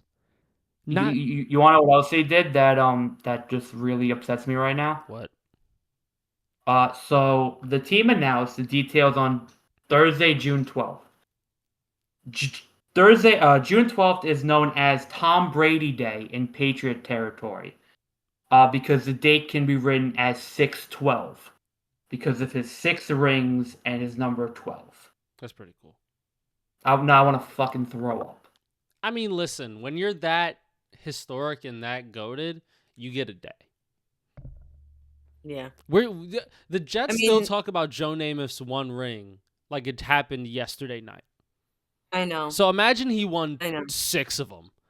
He would be the mayor, and he'd never leave. We had to suffer him for a very long time. So the whole NFL suffered for him, not just the East, the whole NFL. And I do believe now that it's over, the torture is over. You kind of just have to be respectful and give credit where credit is due. And they need to make him the biggest fucking statue ever created on the face of the earth. The face of the earth. His shit needs to be seen from space. Because no one is going to do that again. No one. It's gonna be a 12-foot bronze statue. It needs to be made out of gold. It needs to be made out of fucking platinum opal diamonds. What the fuck are we talking about? Like, I feel like hand mined. because he's gonna do something. Like, I feel like with Jordan, you could say LeBron pretty much caught up to that, right? That type of legacy. Unless Patrick Mahomes wins 4 more Super Bowls, Tom Brady's going to be the only person in NFL history to ever have that. So I feel like whatever memorial, whatever... he didn't die. It's not a memorial. I know. Whatever homage you want to pay him. I think you got, like, nothing can be too big. I'm not going to lie. Dare I say Tampa Bay also builds him a statue? Dare I say? What? Yes. Dare I say? They should build him 2 statues. What's going on tonight? I mean, when you are the GOAT, and then you guys get crazy the later we go. You leave a spot, 6 rings. You go to the next spot, ring immediately. If he would have retired off of that... the year after that, he was still in the playoffs. Yes. So there's a possibility he could have got you 2 rings. He had a very successful time in his little short span in Tampa. Not statue worthy. And I feel like, stop it. Stop. Of course, yes. You're such a hater. Yes, in Tampa Bay, in New England, I could see. Yes, okay, fine. Tampa Bay, no, stop it. You guys are fucking. Derek Brooks and a couple other pieces from the championship team. Tom Brady needs a statue. Mike Evans needs a statue as well. Tom Brady, Derek Mike Brooks. Evans okay because he's a legend in Tampa Bay. He's been there his whole career, and he's been through the ups and downs with them. Tom Brady went there for 3 years, had 3 great years. He wasn't a Tampa Bay lifer. Whoa. 3 great years is an understatement. He won them a chip. Yeah, it really. Yeah, that's like first year there. He won. He was so fucking good in Tampa Bay. Oh my god, he was so amazing. He was amazing. Oh my god, Tom Brady, man, Tom Brady. Oh my god. You know what this is? You know what this is, Jess? He's a Jet fan. He's a Jet fan, and he's also tired. He had a long day. That is true. Man right I tried to give him credit. I'm like, oh no, actually, he was actually better than great. He was astronomical. He was better than Mars. But Daniel, the universe couldn't be as great as Tom Brady was. Like winning 7 chips, you gotta pay some respect. You have to. Can I just say he had a great years in Tampa Bay? Can I just say that? Can I respectfully? Can I just say that? Yeah. Yeah. Okay. Thank you. That's all I'm asking for. We're just saying that Tampa Bay could. They probably won't build him a statue, but Yeah, they probably could. not. They probably won't. But I think New England, they need to build him another football. They rename the football field, rename the stadium. Re, in Green Bay they have Mike McCarthy Way in front of the Jess, stadium. I'm very disappointed in you right now. What you know do you that? want her to say about Tom Brady? He's literally the goat of the Don't sport. you What do can you build him want a her to say? statue. Don't rename the stadium. Bro, he literally won 6 chips, bro. Daniel, If they did that if with you Joe Montana listen- in San Francisco, we would have no problem. There you go. I would have a bit of a problem. Renaming the stadium? Or But renaming. why not? Okay, They okay. built the stadium. Watch Made this. it relevant. Re- Why not? Build the statue. Watch this. Rename the And field. call it a day. Joe Montana Field, Tom Brady Field, right? Not Gillette fine. Stadium, Tom Brady Field, right? That's fine. That's fine, That's fine. right? That's fine. But he needs. Give him a plaque in the locker room. This is Tom Brady Daniel, locker room. We spent 20 years watching him just smack us around. So I spent 20 years, I'm tired of I'm not saying he wasn't great.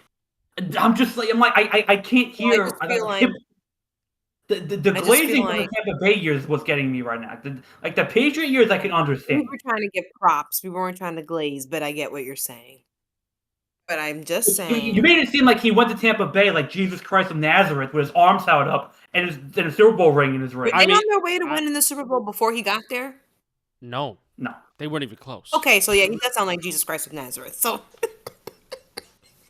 Daniel, you act like Tampa Bay was like elite without him. Look where they were. Like, stop. Yeah, they Like, were. and They got were very like lucky. very mid. They were very mid, and they got super lucky that the team was set up in a way that I feel like they're lucky that they have Baker. Because without Baker, they'd probably be in oblivion. So I feel like, Oh yeah, that team would have fell into irrelevancy real quick. yeah. So I feel like Tom Brady kind of helped them not fall into irrelevancy. Whatever he did in that organization, he kind of like stabled them out enough for them to get someone like Baker to build around him and to be playoff contenders. I'm not disagreeing with that. I'm not. I do think that what he did in Tampa Bay was great. And that We also said they may not build him a statue. So this is just us talking. This is just us. That is true. Yeah. They may not build him because they may think about it the more way you're thinking about it. You're not a Tampa Bay lifer. You were here for 3 years. Thank you for your service. We're going to build the one for Mike Evans, actually. Yeah. Technically, Mike Evans as a Buccaneer is way better than Tom Brady. Way better. My point. Yeah. You We're build just telling you. statues for your team legends, not for the random Joe from Boston who had a great time in Tampa, but then left with his. Did I was you thinking just about- call If Tom? Justin Hold Fields on. wins Hold the on. Super Bowl, you're going to be calling for him to have a statue. Did he just say Tom Brady random Joe from Boston? That's crazy. That's wicked. He won 6 chips, Daniel. You gotta admit that guy's great. All right. Hey, granted, I'm not gonna lie. He could have had. He could have had 8. Could have had. He could have. He could have had 8. Now, Daniel, well, the truth is, it'll always be among Jet fans. Fuck Tom Brady. It will always be that. Yes, and I acknowledge that Tom Brady was great. That he was astronomical. We're just He was saying galactic. it's weird how the Patriots He kind was of like multiversal as an athlete. We're just saying it's a little weird, that the Patriots. I don't know that whole they did have. I gotta watch these documentaries on how this relationship like unraveled. Does Bill Belichick get a statue? Yes. They could give him one. Yes. What do we think this is? Yeah, why not? Yes, he gets a statue. You fucking kidding me? He gets his own fucking hoodie covering the stadium. Like, what the fuck are we talking about? Like, this is like. I think it's a little weird. They got Tom Brady before Bill Belichick. No? It's Tom Brady Stadium on Bill Belichick Field. Like, next to fucking who's another great Patriot? Matthew Slater Way or something. Like, I don't know. Like, shit like that. They may not build anything for Bill. Oh, That's what I'm thinking. These people did not that leave this organization sucks. on good You know terms. why? Because I think him and Kraft had issues. That's probably If that. I Kraft think was Kraft to had be a over, lot of. yeah. I don't think it was with Bill. I think it was with. But if we I were don't know. being honest, though, they should build Bill a statue. The two of them together should have their a statue. Yeah, they should have. And they probably will do it just like that, 2 for 1. Knock them out at Mm, the same time. We don't have to do this over again. I mean, like, we gave them their statues, wrote the history books. We're over these people. You know, Boston just seems a bit ungrateful about everything. They're just a fuck bunch of Boston. ingrates. yeah, fuck Boston. But shout out to the Green Monster. We want to go one day. Shout out to that. I've been there. I told you that You story. know what's funny? Jess literally goes when we were at the soccer game. She goes, "Yo, let's go to Boston. Let's go to the Red Sox game." And then I told her that we were looking at the ticket prices for the Green Monster. She immediately stopped after I told her the price. She was like, "All right, never mind." Hey, I do want to visit at some point, the it's just a big historical green baseball wall. park.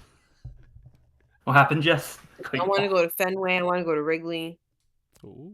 I'm telling you, when I start driving, we're gonna do road trips. When I start driving, we're We'll doing do road road trips. trips. Hell yeah! So start driving, Lauren. God damn it. Okay. We gotta fucking we gotta get by the DMV person who had a rough morning. That's who we gotta get by first. Like, you kidding me? These people act like we pissing their tea. Crazy. Anyway, But I'm with you, Jess. I would love to rent an RV and just go stadium hopping. that would be fire. Yeah. All right. There's like I don't know what's called. There's some route that people take that like you take this route hits all MLB stadiums in like a month. I don't know what route that is, but I don't know. But no, Fenway. I mean, at some point, it's just a big green wall. Yeah. Yeah. Sorry, Boston Red Sox fans, but it is just a big green wall, and you sing "Sweet Caroline." Now, granted, being up that high, probably really cool. Listen, we can't make fun of people like that, okay? We gotta be nice. Unless they're Don't Tom make Brady. fun of. We're New Yorkers. If we don't, we're a 3-letter word, so we have to make fun of them. But it's you don't want to talk down to the. to the riffraff. No, To the squalor of the world. Ugh. I don't want to get sued by like the ACLU, but it's just like we're able bodies in New York. We have we're functioning people here. You're off. You guys are off the rail tonight. Jesus Christ. I'm off the rail too. We're all fucking nuts tonight. Jesus Christ. I'm like Ric Flair right now, dude. I'm off of it. Limousine riding, jet flying, man. wheeling dealing. All right, do we have anything else to talk about? It is mad late. It is mad. What else do you guys want to talk about? Mets are in first place. Yankees are in first place. Go them. They're both really good teams. Shout out They're to both the really Mets good too. teams. The Mets are playing really well. Yeah. Maybe W. the MLB, maybe New York baseball needs to talk to New York football. They say, look, this is how you make your shit better. Oh, This is how yeah. you win. You want to know how they make it better? No salary cap. Pay everybody whatever they want, and you win. Hey. Yep. Hey, when you get good players at the price they're asking for, it's almost like you'll win. Here's the problem with baseball and no salary cap. When a team is good, it's really good. When a team is bad, it's really bad. They're fucking awful. Yeah, there's no They're like. fucking awful. It's very strange for like. I remember those Yankees teams that were like, well, what is it, like 81 and 81, right? 83 and like 79, right? I remember those Starlin Castro years of Yankees baseball. Oh, my favorite Yankee was fucking awful Starlight, to watch. Starbright. Starlin hit it with all his might. That's my guy. Because don't they disrespect Starlin like that. I'm gonna disrespect him. He was awful, but they just like it's so bad to be mid in baseball. because you got 80 wins, but you also got 80 losses. So it's like, yeah, no high draft pick And there are either. teams that are generationally like that. That's awful. I can never Yeah. be. Like when you're really good, you probably have the most money. When you're really bad, you probably don't spend a lot of money. That's Miami kind of how Marlins. Colorado. Oakland. Mm. NHL finals are really good. I'm saying this officially right now. I love the NBA, love the NFL, love the MLB playoffs. The NHL has the best playoffs ever. Every game is super fun to watch. This final is I didn't amazing. see it yesterday, but I heard it was the overtime was crazy. Game 4 was the best Game 4 I've ever seen in my entire life, even though I watched the overtime. It was a fantastic game. Florida had a 3-0 lead. Edmonton came back, took the lead. Last 30 seconds of the game, Florida ties it. Then Edmonton wins it in overtime, push it to a Game 5. It's fucking phenomenal. Look, nobody does it like the NHL. I'm sorry. You can say what you want about the regular season. The playoffs, it's the most electric atmosphere you're ever going to find anywhere on the planet. The games are electric. Everything's just it's beautiful. It capitalizes all what sports are meant to be and what they bring out in people and the beauty in it. And the NHL playoffs is just they just do that all the time, and consistently have done that every year. Whereas the NBA and the MLB kind of ebb and flow, NHL's been consistently great, no matter what. Who you think takes the series? Tied up 2-2. Oilers. It's tough because these are literally teams that counter each other perfectly. So every game has been close, apart from Game 3. But every game has either gone to overtime or double overtime, apart from Game 3. But they're such perfect matchups for each other because they each capitalize on their weaknesses, but they each also make mistakes the other team can capitalize on. So it's such a perfect clash of styles that it literally can go either way. For entertainment purposes, I'm going to say Edmonton, just because I think it'd be fun. They probably deserve it after what happened last year with them. But these finals have been super fun. Well, there you go. There you go. Liberty are undefeated. They're 9-0. Shout out to Liberty. They're fucking fantastic. They're the best team in the WNBA. They're going back to back. At this point, I don't know who stops them. Maybe the football team should look at the WNBA, should look at the Liberty and see what they're doing. Yeah. Because they have 2 MVP candidates in Jacqueline Jones and Brianna Stewart. And then you have elite point guard in Sabrina Ionescu and Natasha Cloud. And then you just have good role players who play their role, right? Who know their role and shut their mouth, and they don't say anything else, and they play hard defense. They play tough. The only team that would be even a challenge to them right now is the Lynx, the Aces if they actually played well, and the Fever. That's it. But even then, I don't think those teams can beat them in a 5-game series. I just don't see it. Right? Even Indiana, and I'm a Caitlin Clark stan. I will glaze her till the cows come home. The fat lady sings. They're just not better than the Liberty.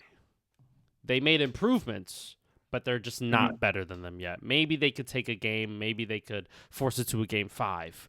But the Liberty, they're just too good, too experienced. They have 2 fucking MVPs on their team, and they have Sabrina Ionescu. That's a problem. Big problem. Really, they're a really good team.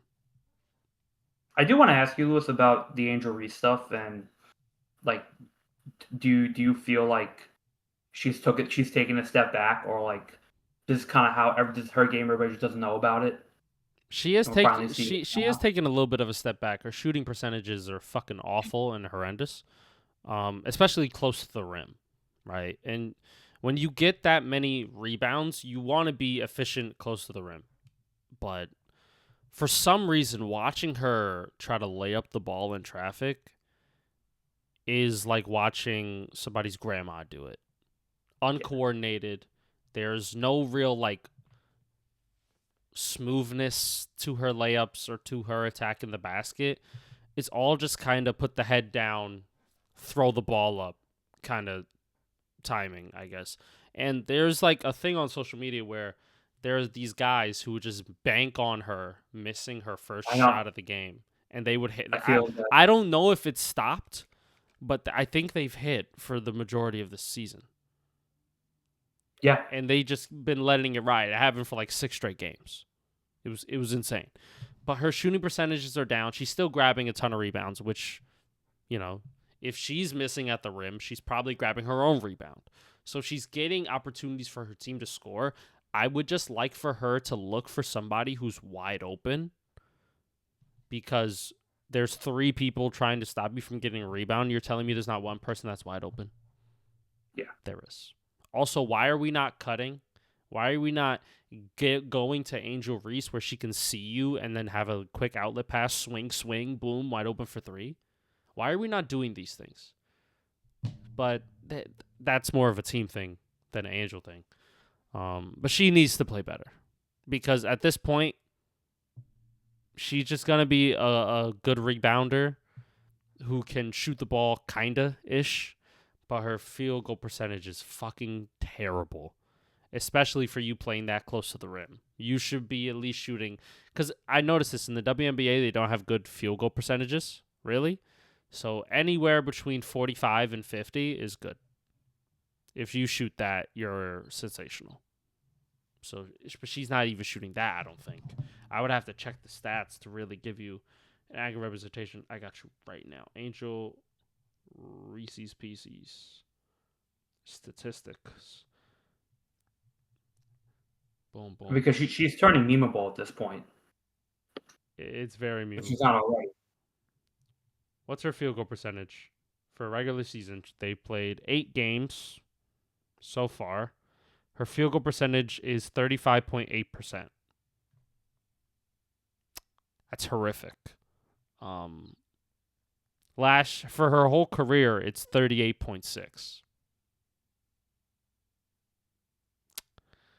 That's awful. That's fucking horrifically awful, and you need to be studied. Let me see what she did last year. Her field goal percentage was 39.1, so close to 40. It's fair enough. She's shooting the 3 ball better. She's shooting what? How many is she taking? One more, maybe like 0.8 threes a game, maybe 1 a game, maybe. But like, what's her like attempts per 3 compared to her 2 attempts, her field goal attempts? You know what I'm saying? Maybe because that would skew it. She's taking 1 3 per like 10 field goals. Not too. So bad, it's going to be skewed either way you look at it. But also, she's shooting worse from the field. Not even from 3. She's shooting better from 3. Crazy. Which is funny. Crazy.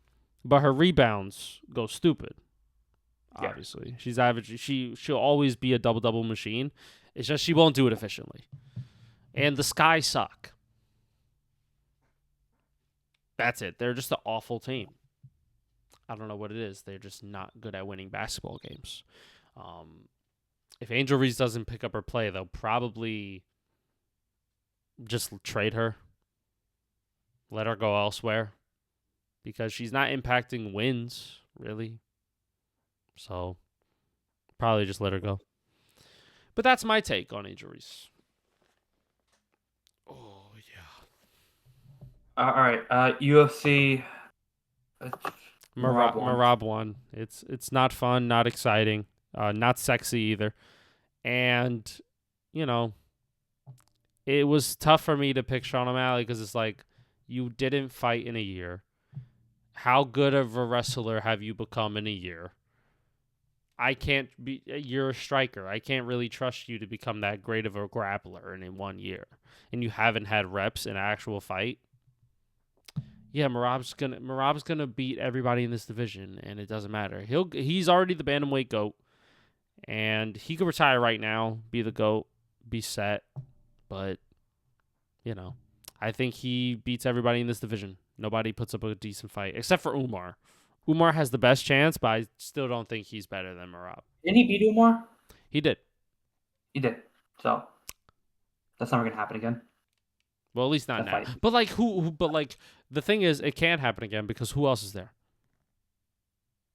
He beat everybody. Corey Sandhagen. Ooh. Oh yeah, why not? Fuck it. Ooh. Fuck it. Yeah, you just get to ragdoll his skinny white ass for 5 straight rounds. Yeah, great.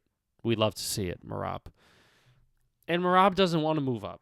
Merab's like, no, brother, I stay 135, you know. So he's not moving up to 45. So the division's dead.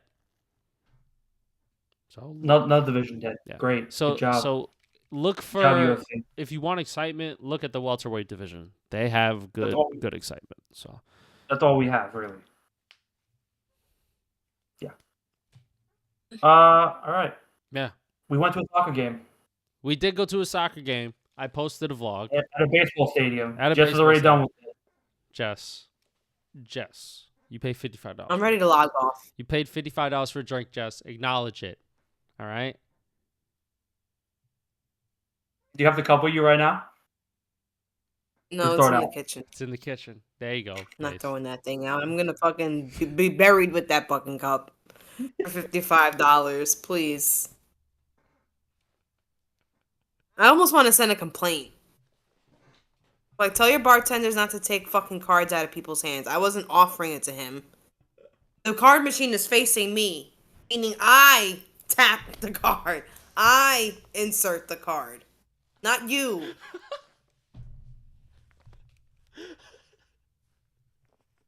Son, I was standing right next to her. I couldn't believe what he was doing. And I'm sitting there like, what? That's not how this transaction's supposed to work. She has to give you the card when she sees the price.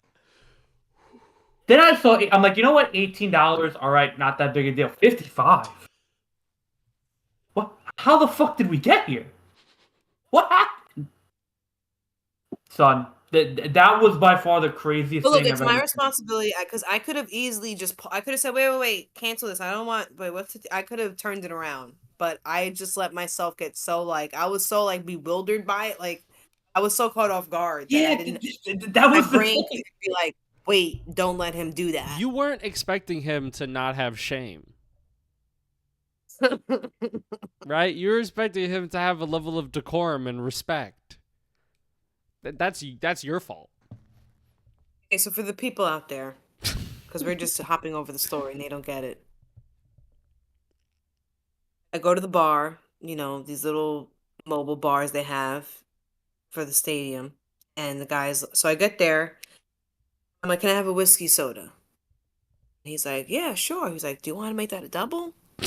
And I was like, oh, I got. I mean, I kind of said, I was like, yeah, you can make it, because I'm thinking. I don't know what I'm thinking, but I'm like, yeah, make it. You know what? Let's rewind a month ago when me and her went to a soccer game and she got a double whiskey soda and it was fucking phenomenal. And it was came in a littler $25. cup. It was $25. It was a littler cup and it was phenomenal. So she's thinking like, oh, it's the same thing. No. So and then he's like, well, okay, I'll give you the double. He's like, but what about this glass? And it's like the Yankee souvenir glass, and it's just plexiglass with the logo spray painted on it. He's like, you can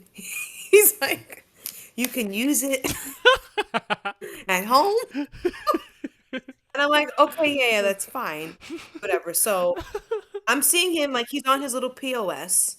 So I am already trying to put my card in the thing because I'm waiting for the price never comes up. So I take it out and I'm holding it in my hand, my card in my hand. I'm still waiting for the price to show on the screen. He reaches over, just plucks it right out of my hand, sticks it in the card reader, and then I see the $18.99, $44.99 tip, $55. And I'm like, wait, what? It happened so quick. And he took the card out, printed the receipt. Here you go. Thank you. And I was just like, wait, this is $55? He had no time to So the react. double was so the one shot is basically $20, $18.99. So a double is $40. The plexiglass was like $6, and then with the tip, it all came out to 55. Guys, take your iPhone. That's how big the fucking glass is. That's what I paid 55. That's how big the glass is. It's plastic. It's clear. It just has a regular Yankee. I could have painted that on my fucking self. But it's all my fault. It's because I should have been like, wait, don't take my card out. Excuse me. I could have been like, wait, I don't think I want double. I didn't know it was gonna be like this. And then no, make another drink for me. With no shame. Who cares? I'm the customer. I said I want another drink. Try and give me another drink. Thank you. I didn't. You can drink this. You can sell it to another customer. I don't care. I wasn't aware. I could have said and done all that, but instead I was like, wait, what just happened? You're scrambling. It's capitalism at its Son, finest. once he took your card, your brain just went. It melted. Like, I'm literally staring at the thing like, what? Like, who does that? it was a Microsoft window update. That's exactly what happened to my brain. Jess, next Like, time. shut down, restart. Next time, don't take out your card until you see the price. Keep that shit in your pocket. Once you see price, and That's once my you shit. agree to like it, then you'll be like, okay, I like it. I will do that. Card is out now. And you guys, that's not the kicker. You want to know what the kicker is? I had about 4 sips of this drink before a dear friend of ours dropped my shit. So I didn't even get to enjoy $55 Now, worth granted, of that in her fucking defense, on accident, she didn't mean to drop it. On accident. It was on accident. It slipped out But of still, guys. condensation. It's a little wet on the outside of the plexiglass. Ooh. It's probably my $55 fault because I don't did take a sip from it Down the and I drain. handed it backwards without looking. My bad. Only compensation I got for that was that she bought me some ice cream. It was good ice cream. It was good. It was good. To be honest, ice cream better than the drink. In your opinion. $55. I saw it today on my bank statement. I was like, I can't. Why did I do this to myself? Here I am thinking I'm not gonna blow all my money, and then I just like, yeah, $55 a drink. Here. Imagine if I was drunk and was just like, let me get another one. By the end of the night, $100 for 2 drinks. Just you're bugging, bro. What? This is why we go to City Field. This is why City Field is better. City Field is the greatest place. The garlic fries aren't even good anymore. Like before, I went to. They City were Field, terrible They were awful. yesterday. They were awful. Awful. Awful. I'm telling you guys, we need that chicken curry patty stuffed inside cocoa bread. It's phenomenal. And cheaper. And cheaper. It's $20. And it's fucking huge. Hey. But it's the Yankees, though, right? Truly the evil empire. I learned that yesterday as a Yankee fan. Not, They really not are there the- to watch a Yankee game, too. That's the best part. Not there to watch a You Yankee game. motherfuckers just went, oh. You know, I think I would have accepted it a little bit more if it was at the Yankee game. I think I would have been a bit more expectant of it. I don't know why. You were expecting them to just go, just bend over your bank account at the Yankee game? No, You would have expected that? No, but I would have expected like, okay, 55. I'm not kind of like, you know what I'm saying? Like I don't ever expect them to grab my card like that. But I think if it was an actual baseball game, I would have been like, oh yeah, if that kind of makes sense. Son, Just, Double, if we like, were, I if, just if, like- we were, if 55? If we were at a Yankee game and they did that, then you could file a formal complaint. They're not going to give a shit at a soccer game. Yeah. I love how the best part to Lou's argument that he does not want to see a Yankee game this year is because the food sucks. Well, you're there for 2-3 hours, I need to eat. so it's like I need something to nibble on. City Chicken Field, They do have really City Field is just places. better. It's It not looks good. better. It's more vibrant. It's nicer outside. There's just more places to eat. It's fantastic. Well, I think City Field when they built it for not just baseball, but for entertainment purposes. Like, you don't have to be here to watch the game, but like the food will make them stay. The food will bring them back. Like, it's like a whole Yeah, 'cause experience. I think Yankee Stadium is more like, this is where you fucking come to watch the Yankees play. Here's your garlic fries. Here's your chicken tenders. We got a place for lobster rolls downstairs. But this is where you, like, different, Hey, shut the fuck up. Take your different garlic fries. Go sit culture. your ass down and watch fucking baseball. the Yanks on. The fucking Yanks on. Shut the fuck up. All right? Aaron Judge is up the bat right now. You're fucking gonna eat right now, or Aaron Judge up the bat. What the fuck is wrong with you? Huh? What? You want to go walk around fucking Yankee Stadium? We got Max Fried on the mound. You're not gonna watch Max Fried. You're gonna walk around Yankee the stadium? Stadium What the fuck is wrong with you? is just dull and gray. Walking around, Well, gray's part of our colors. but still walking around, you just get a little depressed. Just get a little depressed. After being at It City needs Field, some more vibrancy. after being at City Field, you just get a little depressed going back to Yankee Stadium. It's like, oh, we're going. It's like, when you have a rich family member and you go over their house for the summer, and then you got to go back home, and then you're like, this fucking sucks, right? Like, this is shit. Okay. All right. Well. So I have to wake up at 7. All right. Jeez, why'd you say- All right, good night, everybody. Take care and get back. Woo! All have right, good bars. night. Have fun, everybody. Jess, have fun at Pure Bar. I'll be sleeping at 7 o'clock. Daniel, got anything else to say? No, you don't. Shut up.